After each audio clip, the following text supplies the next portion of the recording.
I would say definitely, and we can see that all over the world.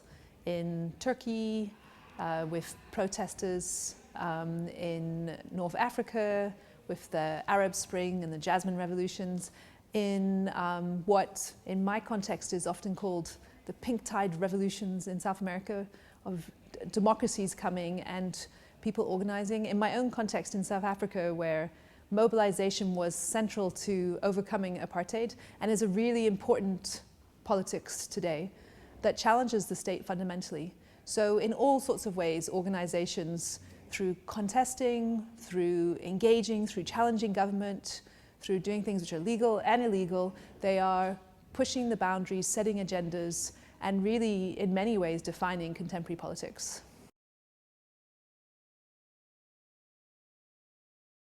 I think what social movements do in various ways is they open up conversations, they bring experiences, critical experiences in the South African context, really the harsh realities of making ends meet in very, very difficult circumstances with unemployment, with crime, with difficult living conditions.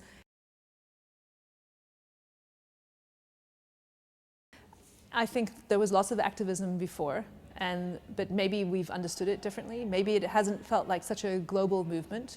But certainly one thing is are all sorts of democratic transformations around the world, all sorts of rights. There's the popular slogan, the right to the city.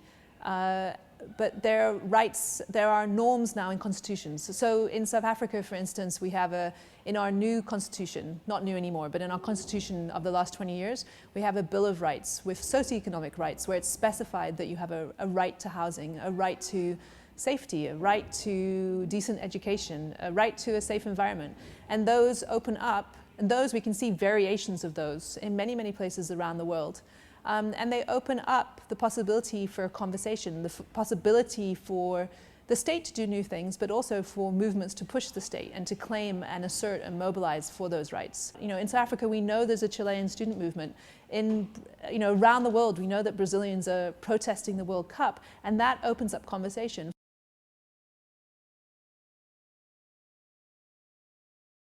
I think those sorts of visions, other visions of how the world can be, having it be normal to talk and to critique government, having it be normal to think about alternatives in policy, having policy discussions, development discussions not be about technical solutions, about a notion that policy knows best, that it gives us energy and innovation and courage also to think differently.